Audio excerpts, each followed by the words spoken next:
Assalamualaikum warahmatullahi wabarakatuh. Pada pertemuan kali ini akan membicarakan tentang hikmah isra dan mi'raj. Satu peristiwa masa lampau yang tetap tidak kehilangan relevansinya untuk kita jadikan pelajaran bagi kita yang hidup di penghujung abad ke-20 ini. Dalam kita perhatikan, hampir setiap bulan dalam Islam mempunyai nilai-nilai sejarah. Kalau kita bicara Muharram, kita diingatkan dengan peristiwa sejarah. Kita bicara Ramadan, diingatkan dengan peristiwa Nuzul. Kita bicara bulan Dzulhijjah, diingatkan dengan peristiwa Kurban. Kita bicara bulan Syawal, diingatkan dengan Idul Fitri. Kita bicara bulan Rabiul Awal, diingatkan dengan Maulid Nabi. Dan kalau kita bicara bulan Rajab, kita diingatkan pada peristiwa Isra dan Mi'raj. Sebagai kita maklum, Quran itu memang bukan kitab sejarah. Tetap Al-Quran berceritakan peristiwa bersejarah. Dan kalau kita perhatikan, gaya bakat akan oleh Al-Quran dalam menceritakan peristiwa bersejarah itu berbeda satu dengan lain. Fisiknya bukan bahwa untuk menceritakan peristiwa Isra dan Mi'raj, Allah memulai ayatnya dengan menggunakan kalimat tafsir. Seperti yang kita baca dalam surat Bani Israil ayat pertama.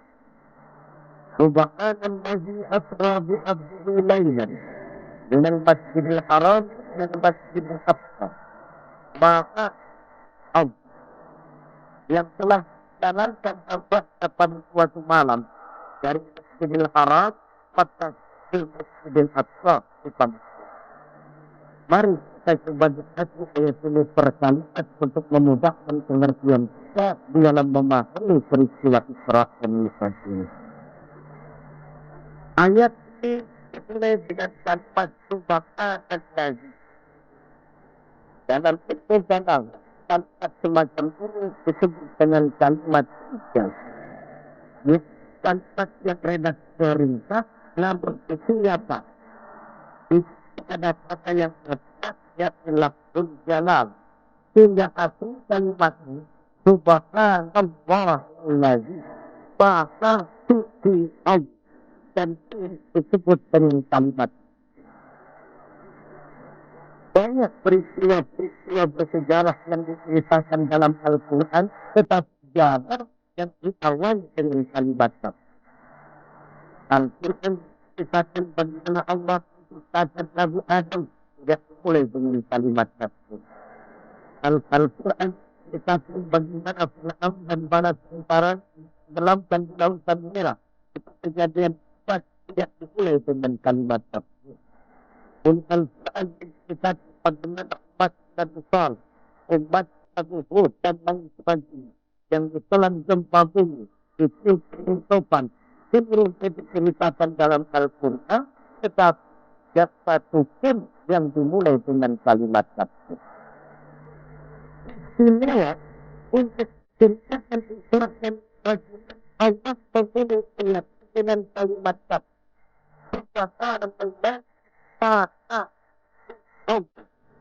Maha suci dari segala kelemahan, Maha suci dari segala kekurangan, Maha suci dari segala ketidakmampuan. Allah mempertaruhkan kesucian untuk menjamin kebenaran peristiwa Isra dan Mi'raj. Dan sebagai pertanda, Isra dan Mi'raj bukan sekedar peristiwa biasa, tetapi Isra dan Mi'raj adalah peristiwa yang amat sangat luar biasa. Sampai coba mulai ayatnya dengan menggunakan kalimat tafsir. Apa yang kita ambil dari kalimat tafsir ini? Saudara, kita tahu dalam agama sekarang dan ibadah macam-macam. Ada ibadah yang berat dan modal yang besar. Bangun masjid berat dan perlu biaya besar. Melaksanakan berat, perlu biaya besar, terus umumnya ukuran ekonomi bangsa kita.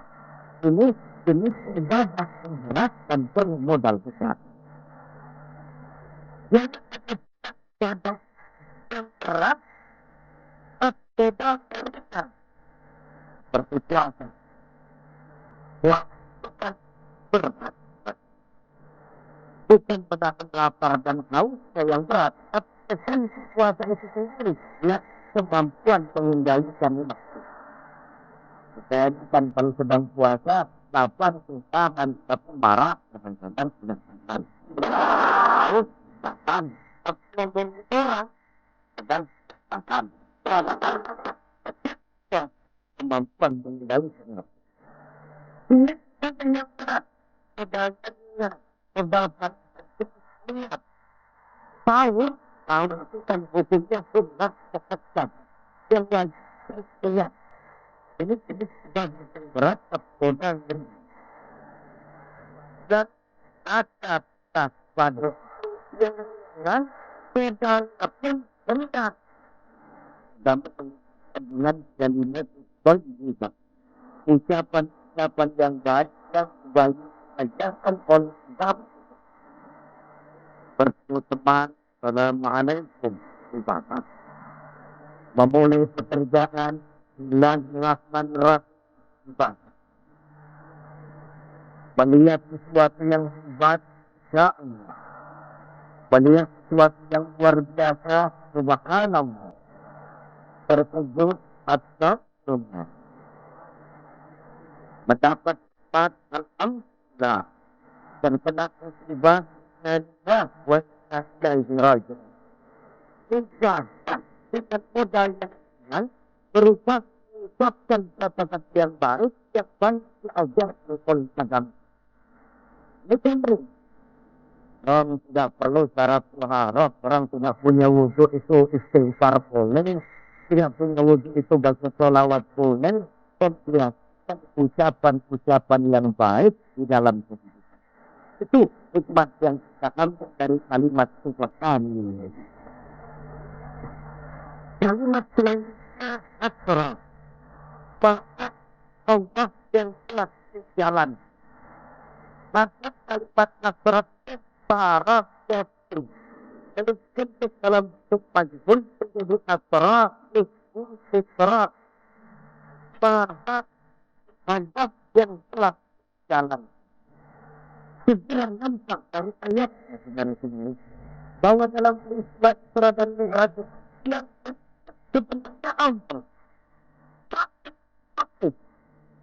Allah yang jalan satu yang jalan orang dijalanin bahwa banyak juga dijalanin maka enak kalau kau berangkat dan Mekah kemudian menuju Masjidil Aqsa di Palestina dari sana naik ke langit pertama yang sampai sampai dari sana naik dari Rasul Aqsa sampai ke Sidratul Muntaha sampai ke bawah tanah penerima sekolah melakukan surga neraka sampai di sama daripada sepertiga malam. Tapi saja umat Aqsa Allah jalan dan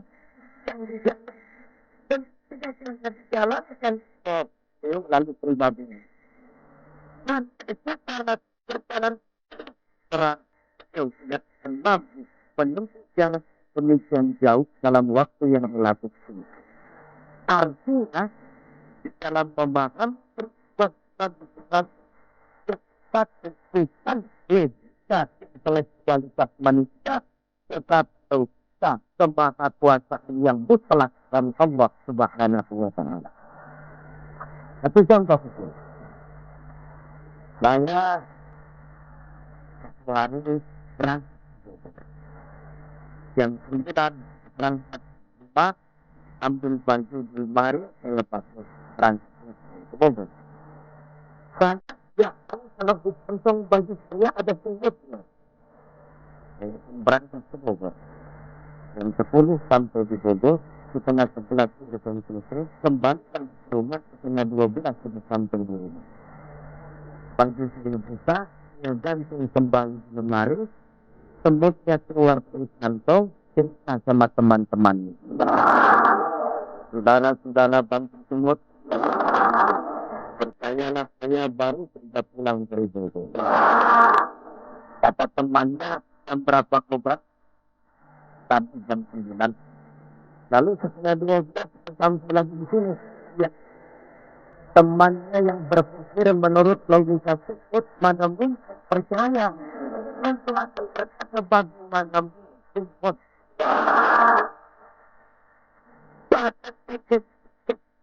Jalan lambat kebanggaran Bogor jam 9 mantap 9 jalan tempat tak tahu sebut bukan jalan semut tapi ngepong di kantong sana dan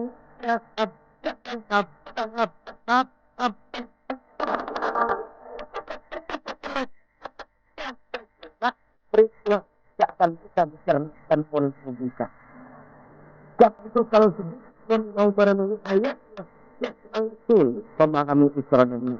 Tidak tambah, bukan tetap Rasulullah Sallallahu Alaihi Wasallam.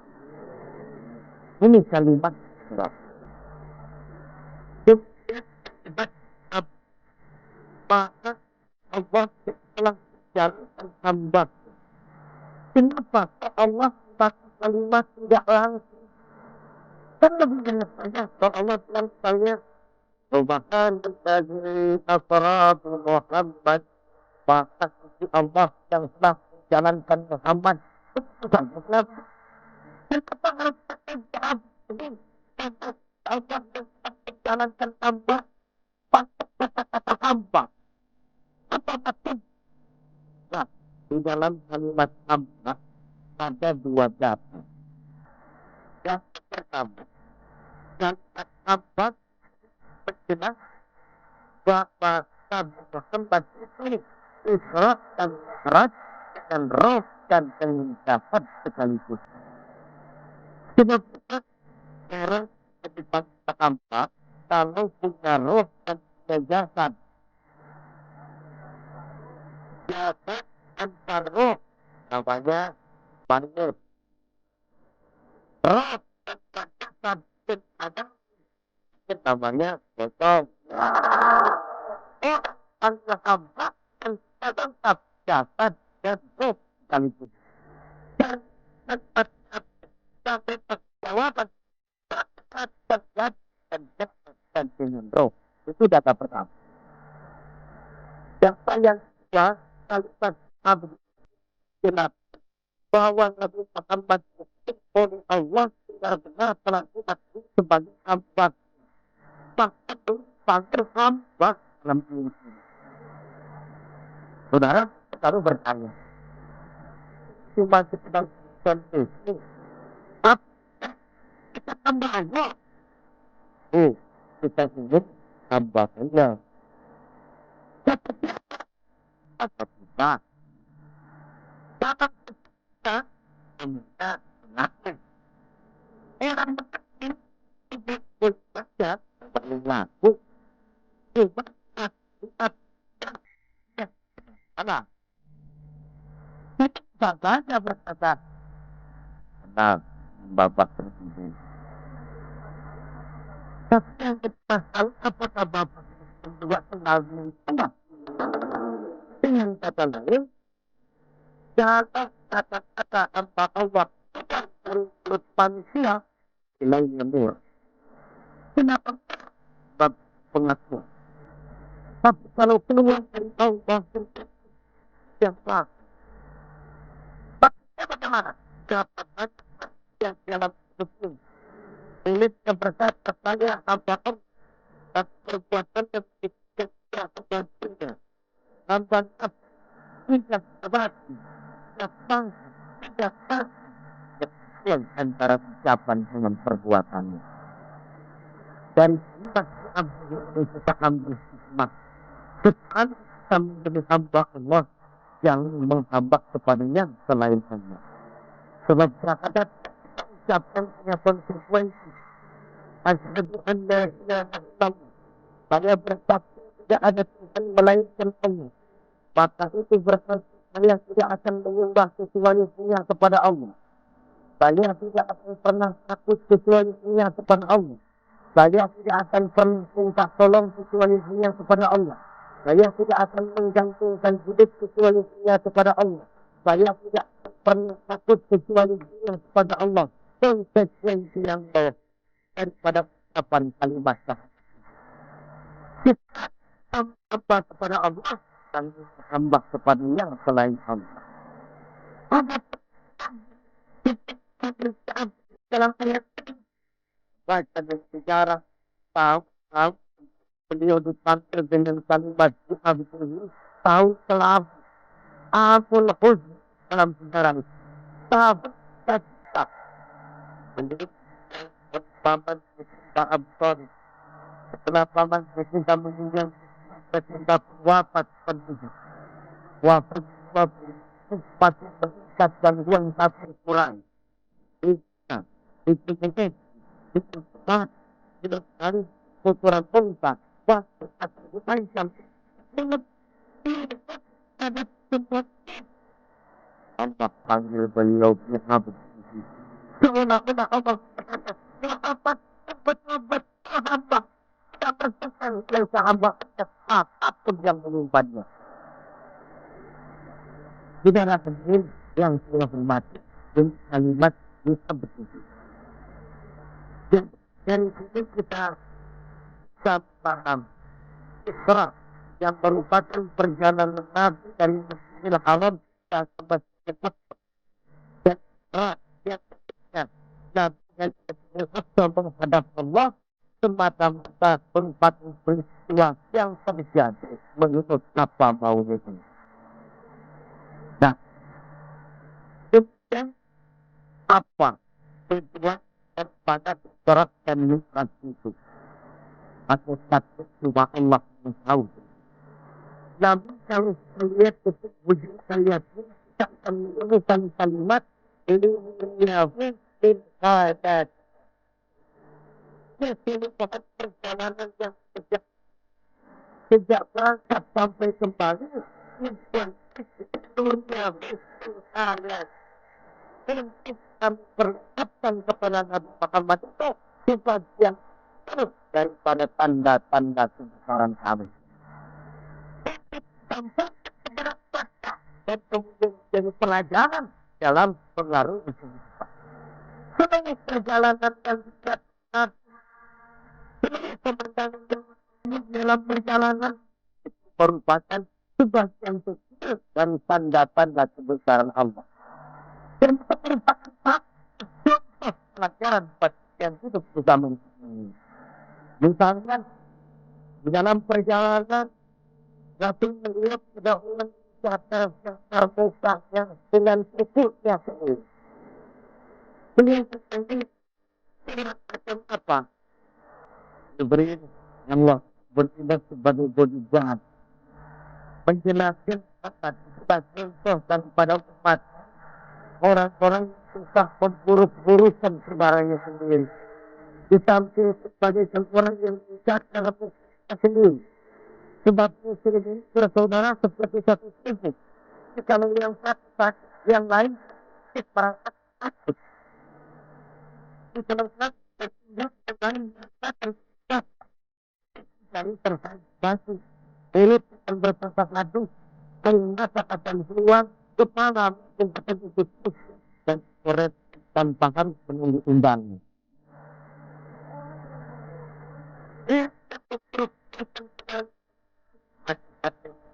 Terbuka sendiri, bak atau pasang penepuk naik didulang terpercik muka sendiri.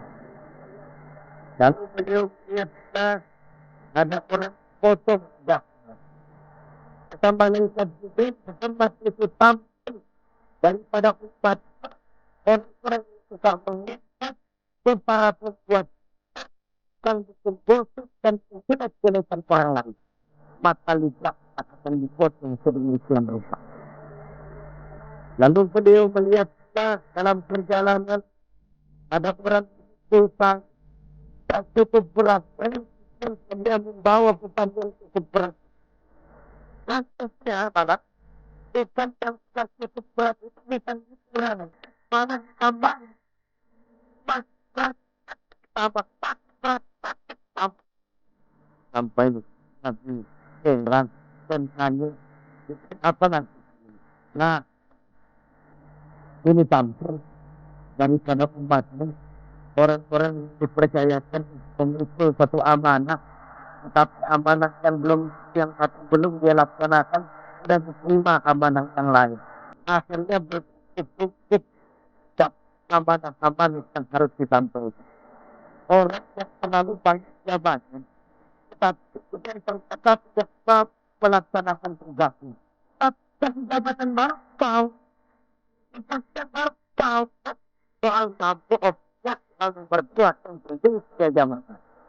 Orang dalam mengubah suatu pekerjaan tidak pernah mengukur dengan batas kemampuan yang dimilikinya. Lalu ada sekelompok orang yang menanam tentang tetap merubah dan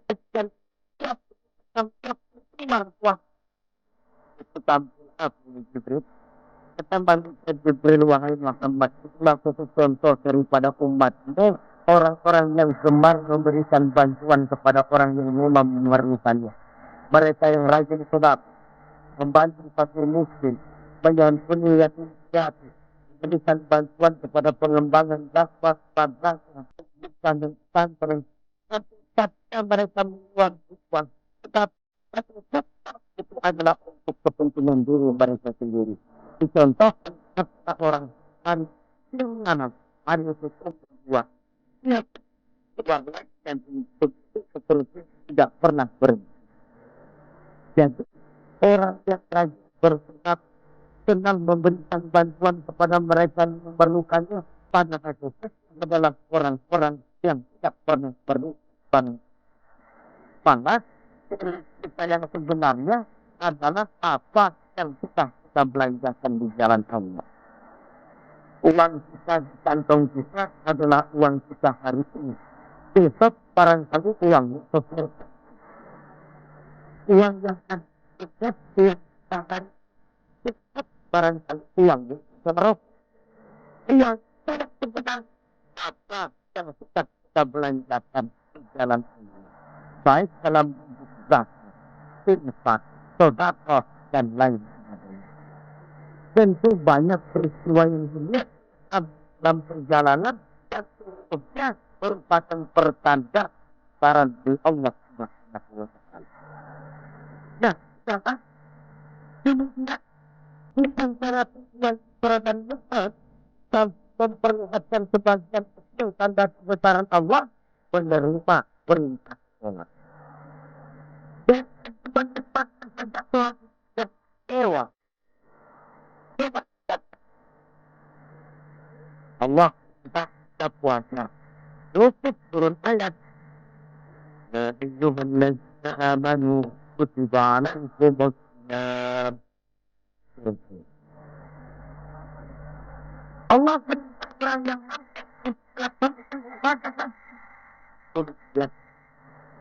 Allah perintah kita belajar. Yusuf turun ayat. Allah perintah kita sholat. Pas sekedar pun ada ya kita jadi saja sholat ada istimewa.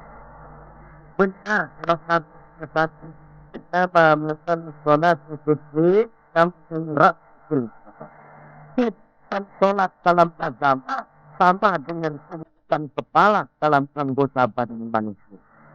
Kita lihat manusia tidak sebelah tangan pun masih bisa hidup. Manusia tidak sebelah tangan masih bisa hidup. Manusia tidak punya sebelah apa hidup.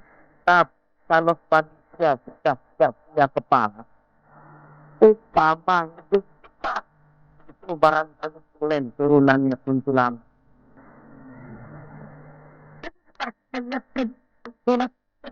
Dalam sekam pentingnya sampai benar-benar sholat Allah takut membantu Nabi Muhammad Sallallahu Alaihi Wasallam. Tidak mungkin yang terjadi. Apa sebenarnya yang kita sholat untuk menggembirakan Allah? Sebagian orang tidak ada yang sholat, Allah tidak akan jemput. Jangan lagi kita berpikir, barangkali kalau kita di Jakarta ini tidak sholat, Allah akan berpikir. Kata sholat Allah tetap Allah. Sebab yang menjadi Allah tidak ada ketergantungannya kepada manusia. Tidak dapat manfaat pada perbuatan sholat yang berkaitan kepada kita, manfaat akan berkembang kepada apa manfaat dalam hidup ini untuk menjawab apa sholat. Coba kita lihat ayat yang berkaitan sholat selalu Allah dengan kata aqimus sholat. Tidak ada depan sholat, depan sholat, tidak. Dan sholat sejak tafsirkan maka saat itu antara kita sudah banyak yang mengerjakan sholat, tapi belum banyak yang mengerjakan sholat. Atau tidak ada Pak mengerjakan sholat yang mengerjakan sholat. Kalau yang sholat itu apa dan kewajiban. Kadang-kadang keluar sholat Jumat mentang-mentang posisinya berubah. Saudara-saudara kaum muslimin, ambillah yang baik, tinggalkan yang buruk, lalu keluar berat.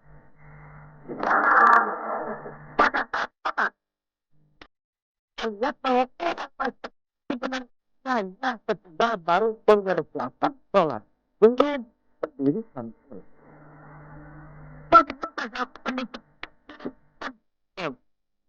Apa yang mendirikan sholat? Sholat anda mengerjakan sholat dengan betul, cukup syarat selesai sholat, ajaran sholat itu terjemahkan demikian.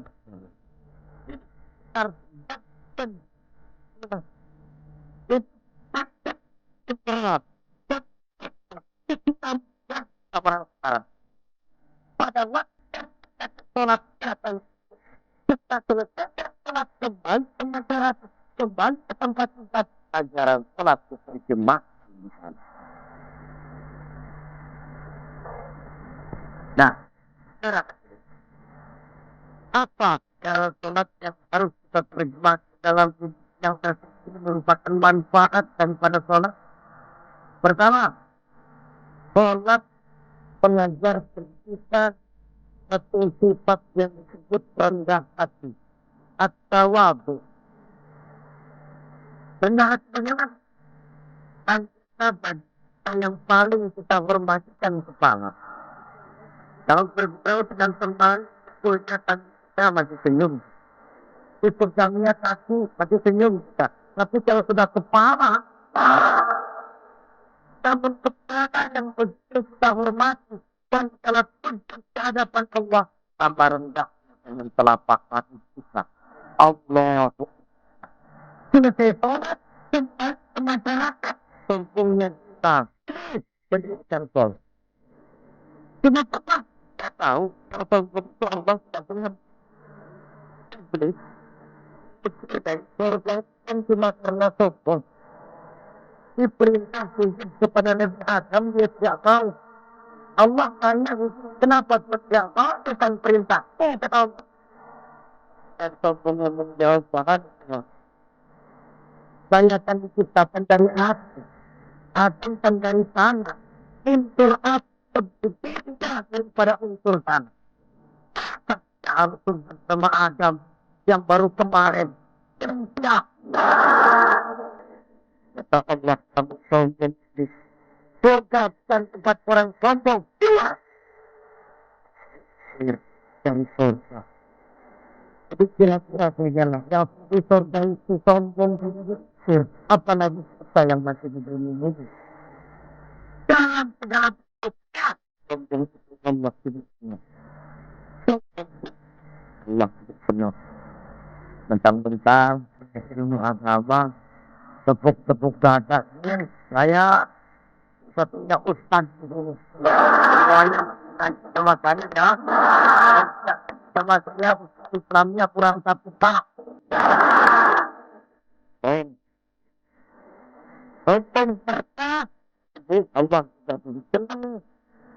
Sombong pangkat demikian juga yang wajar-wajar saja lah. Tawa. Yang kedua, kita belajarkan tak untuk taklah. Berbuat tanpa pam. Dan sudah Allah tetap. Karena Allah. Orang satu tahun, satu dua, satu tak. Yang penting Allah tertanam keikhlasan. Bagaimana orang yang ikhlas dalam berbuat itu? Apa? Orang yang ikhlas dalam berbuat itu seperti orang buang air besar. Saudara, kalau saya tanya, pagi-pagi buang air besar itu sehat atau tidak? Dia pun dalam makan minat. Quran yang kuat, anggur apel, besok sakit.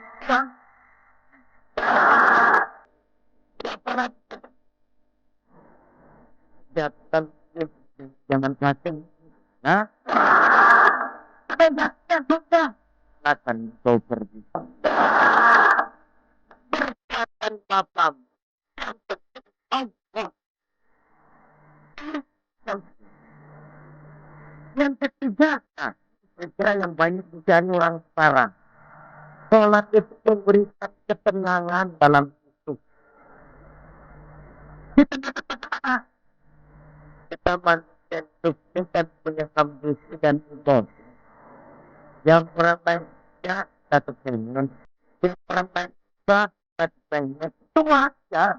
Manusia mesti mungkin. Tapi yang memberikan tanpa nyata akan bisa menimbulkan psikosomatis.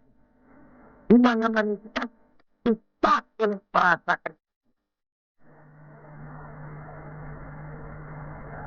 Coba, sekarang saya lihat tetangganya beli televisi berwarna. Tetangganya sebelah pendiam. Tidak apa-apa, pendiam.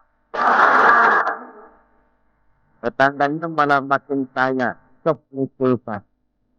Warga makin gawat, tetap untuk obat itu. Jadi masa sudah sabar, tetangganya beli mobil, wah pasti. Susah merasa. Jam 11 lihat tetangga bawa TV di warung.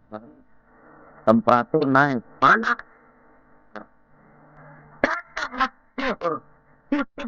Badan yang hangat karena lihat tetangga bawa TV didinginkan oleh air wudhu. Begitu terkena temperatur turun. Sebenarnya ada saat Allah Akbar, Allah yang maha besar. Temperatur makin turun ke titik nol, titik netral. Cuma kita berhadapan dengan zat yang maha besar. Allah Akbar, yang besar cuma Engkau ya Allah. Televisi tetangga saya masuk ini. Kita pernah mengisyarat tanda orang bahagia dalam urusan dunia melihat bau. Tapi dalam urusan akhirat, dalam urusan agama, dia melihat. Jangan dia berkata, nah ini punya mobil, tetangga sebelah cuma punya motor. Dan tidak punya motor, benar, motor tetangga sebelah cuma sepeda, mana-mana. Dan yang punya sepeda, tetangga sebelah kemana-mana jalan terus. Kata yang jalan kaki, tak jalan. Tanda kita tuh bertahun-tahun nggak kemana-mana. Siapa yang mau anak angkutan pas itu tanggal 11 kemarin tahun kembali ke itu kita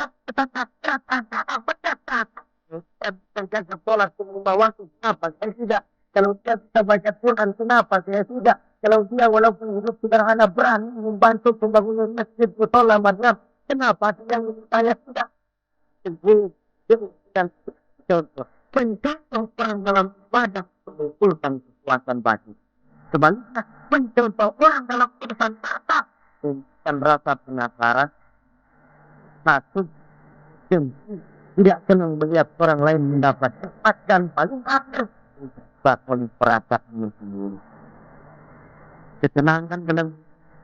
ketenangan dalam rumah tangga betul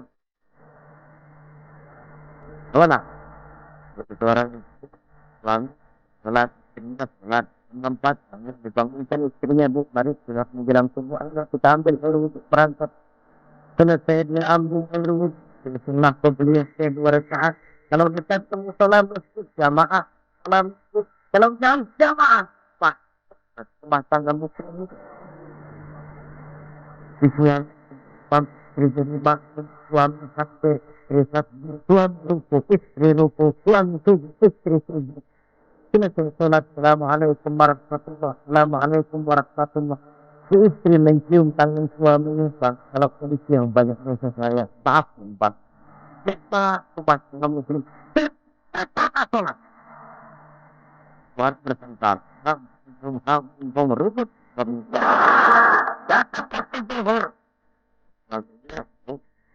waktu zuhur sudah datang pertempuran kita hentikan sebentar senjata mulai kami biar monyong-monyong kecil sholat Assalamualaikum warahmatullah suami menolak ke belakang kalau memang masih penasaran terus ini emang masih terus juga mengdaftar aku bertengkar sudah profesional tidak tempat bagaimana dengan yang lain sholat tenangan dalam hidup pribadi berumah tangga bahkan bermasyarakat sampai kepada bernegara inilah bakat sholat tanha al-fahsya wal munkar sholat yang dilakukan dengan benar mampu mencegah manusia daripada perbuatan yang keji dan munkar saudara yang berbasis dengan demikian maka sholat adalah keperluan kaum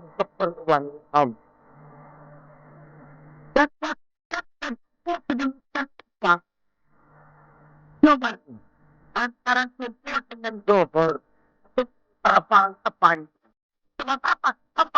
tahu jam-jam sawah kantor pedagang sawah pedagang di pasar tidak ada sholat kecuali sholat sunat bekerja tempat yang tampil terapan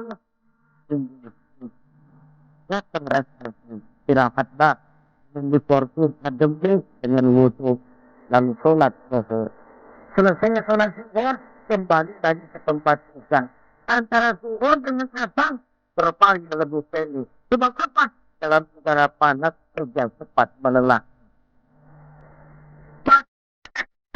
berapa yang lebih pendek lagi sebab apa yang malam sebagian besar kejahatan itu terjadi pada waktu malam terpal memang panjang tapi di sana ada terminal kontrol cadangan yang disebut hajat dan sebagainya terminal kontrol cadangan untuk menjaga tempat-tempat manusia